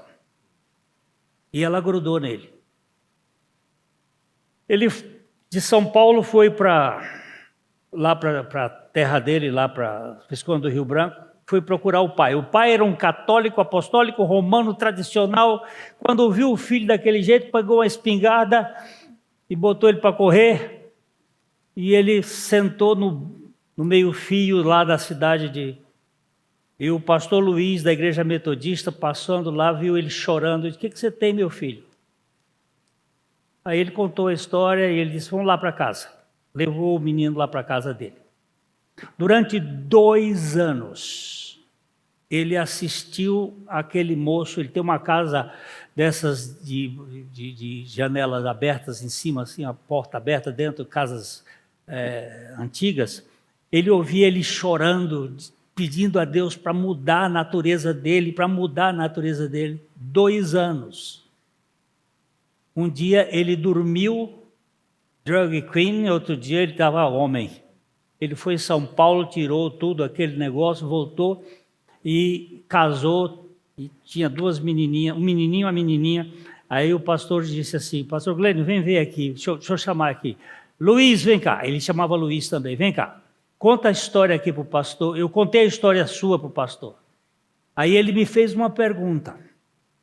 Pastor Glênio, quando é que eu fui transformado? Naquele dia lá em São Paulo, quando eu vi a mensagem do pastor Abuchaim e que eu disse, Senhor, tem misericórdia de mim? Ou 2 anos depois, quando eu dormi de um jeito e acordei do outro? Eu digo, lá atrás.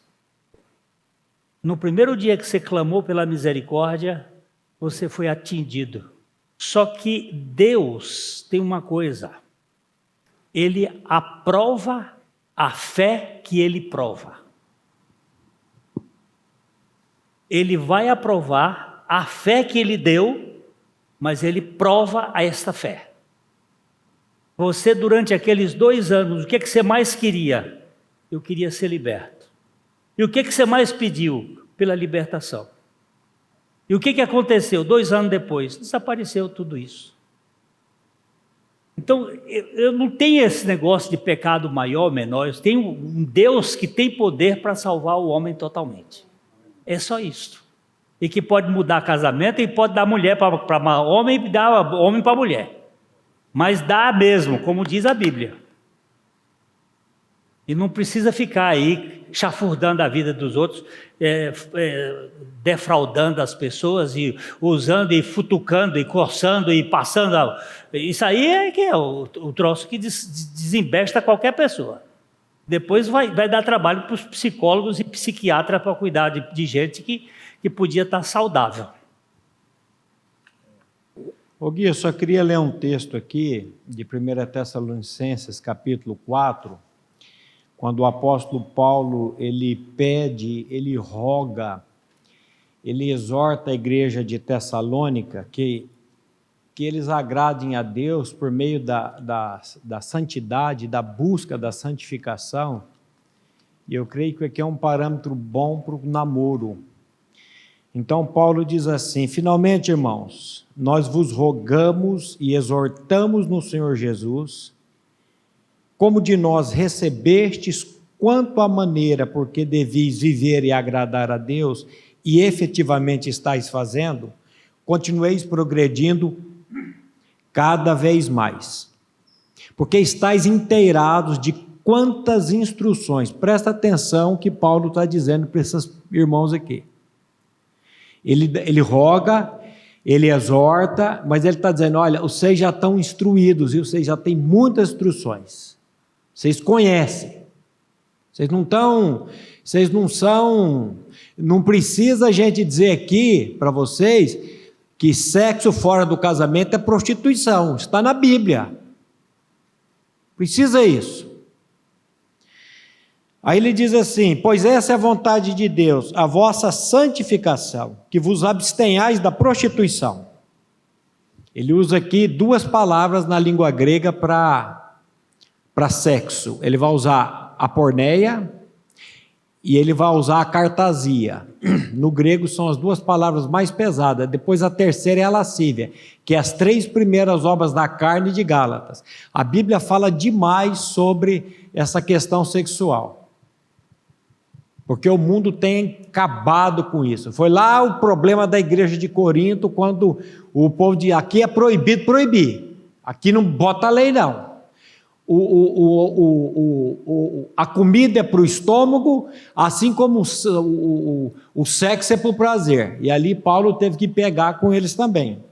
Então ele diz assim, que vos abstenhais da prostituição, que cada um de vocês saiba possuir o próprio corpo em santificação e honra, não com desejo da lascívia como gentios que não conhecem a Deus. Esse negócio de sexo fora de casamento é coisa de gentio. É coisa de gente que não conhece a Deus. E que nesta matéria ninguém ofenda, nem defraude o seu irmão, porque o Senhor, contra todas essas coisas, como já antes vos avisamos e testificamos claramente, é o vingador. Porquanto Deus não nos chamou para impureza, aí a segunda palavra na língua grega, a cartasia, e sim para a santificação, de sorte que quem rejeita essas coisas não rejeita o homem, e sim a Deus, que também dá o seu Espírito Santo. Depois de falar tudo isso, ele vai falar do amor, porque o amor tudo suporta, o amor tudo espera. Mas aí ele usa essa expressão aqui, defraudar. O que é defraudar? O que significa essa palavra defraudar? Como é que é, Mário? Exigir mais do que você tem direito. Eu gostei dessa definição aqui do Hernandes Dias Lopes. É ir além dos limites, ultrapassar os limites. O que é defraudar? É você despertar numa pessoa um desejo sexual, no caso, que você não vai poder satisfazer ele de maneira legítima. Isso é defraudar.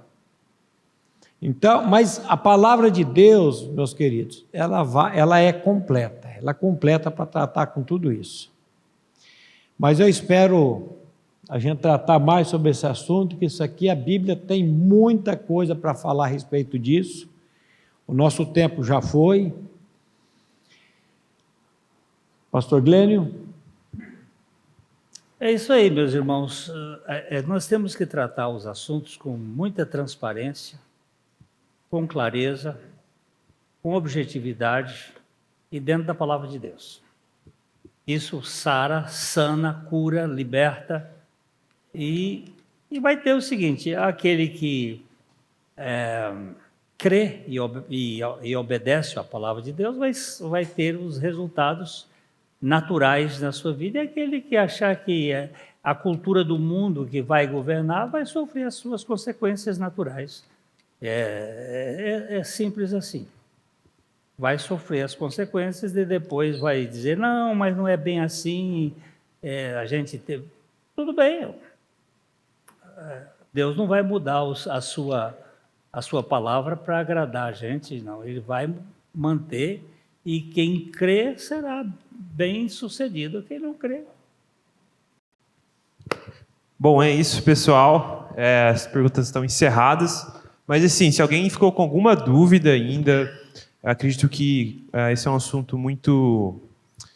Tem muita... Cada caso é um caso, né? Então, se você tem alguma dúvida, às vezes fica com vergonha de perguntar publicamente ou mandar no WhatsApp, né? Os pastores ficam à disposição, o pessoal da liderança também se coloca à disposição.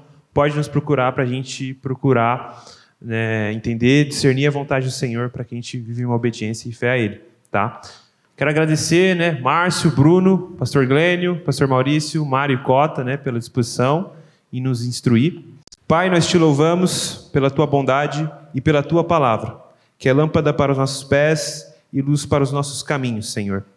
A tua palavra nos diz para que nós não venhamos viver como insensatos, mas como sábios, procurando discernir qual é a vontade do Senhor, Pai.